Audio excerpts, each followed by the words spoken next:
Hi there, everybody. I'd like to talk a little bit about the war in the Middle Colonies. Short little lesson today. This is 1776 to 78. And our LEQ we're headed for eventually is how did the American Army perform in the Middle Colonies?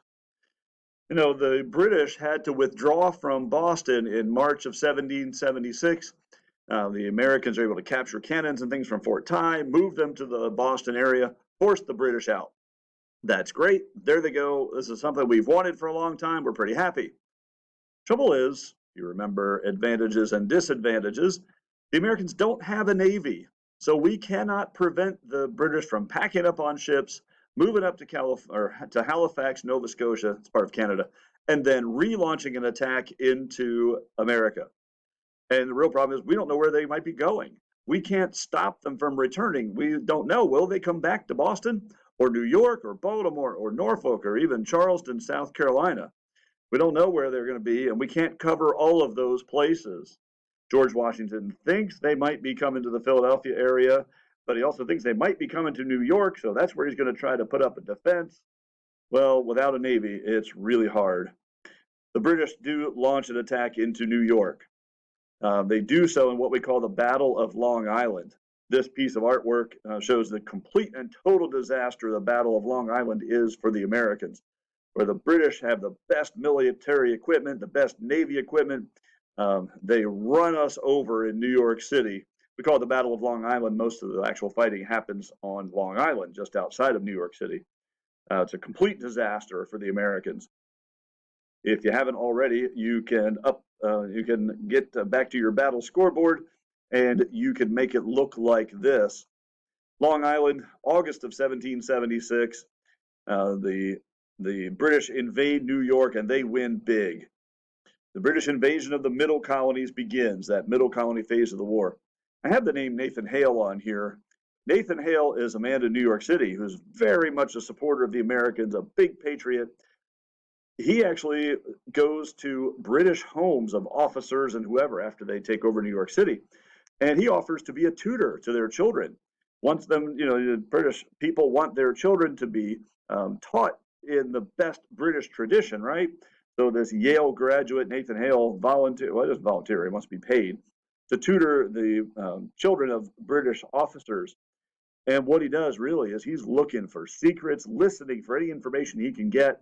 Yeah, he's spying on these British officers and British nobles and things in New York City. Well, he gets caught. They sentence him to hang because he is, trying to get military secrets stolen from the British and give them to the Americans. So at the moment of his hanging, at least traditionally, this is the story. And when I say by tradition, we don't really know if it's true or not. Nathan Hale is asked, "What are your final words before we kill you, spy?" And he supposedly says, "My only regret is that I only have one life to give for my country." Well, maybe that story is true, maybe it's not, but it's actually going to save somebody else's life down the road. That's another story when we get to the War of 1812. All right, so Nathan Hale is executed as a spy. Spies are the lowest of the low in the British Army's opinion. But here's the story. The British win New York City. They take it over. The American Army runs the whole way across New Jersey into Pennsylvania, where they're going to spend the winter of 1776 to 77. They're going to cross the Delaware River, which separates New Jersey and Pennsylvania. And that American Army is in bad shape. Meanwhile, a fire breaks out in New York City and burns a good bit of the city. We like to blame the British, of course. The British blame us. Some of you will eventually read a book in class called Chains by Laurie Halsey Anderson. And the New York City and the British occupation is a big part of that story. And the big fire is a real problem in that story as well. Now, the British, they probably could just send their army out here, cross the Delaware River themselves, and wipe out the Americans.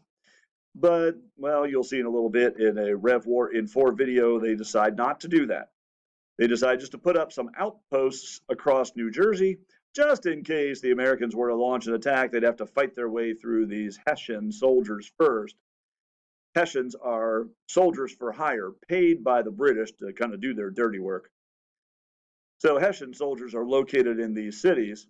You don't need to go to Ed Puzzle right now and watch this. That is for something else. Two of those outposts are at Trenton and Princeton. George Washington's army is in such bad shape here that, well, George Washington decides we need something to cheer the army up. What he's going to do is plan some surprise attacks on Trenton first and then Princeton a little bit later. And these are the next two battles, numbers 8 and 9 on your battle scoreboard. So I'll just show you briefly the story, and we'll spend a little bit of time with a famous painting. George Washington's plan, surprise attack, Trenton and Princeton. He wants to do this on December 25th to 26th of 1776. What day is December 25th? Raise your hand if you know what December 25th.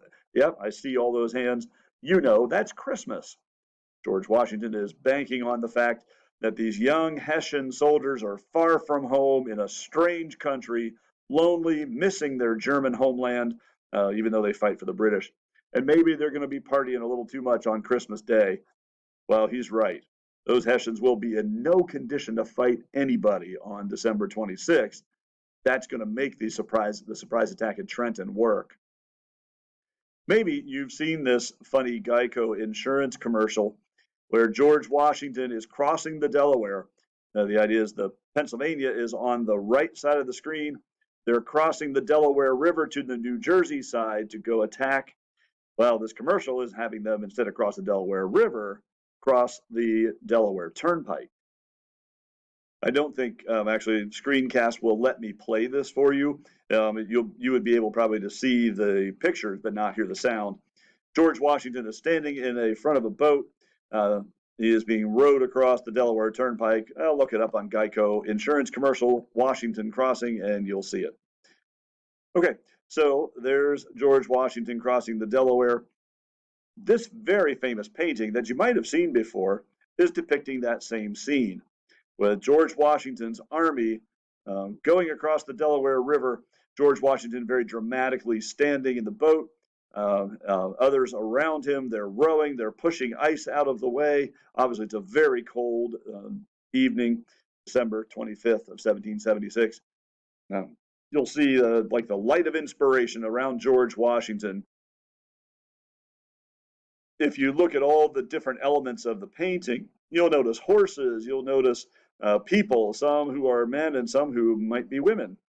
The artist wanted to show that part of the story. You'll see cannons on boats and things. New Jersey's state quarter, if you've ever seen some of these, have that same painting on them. It's a very famous painting, probably not very accurate.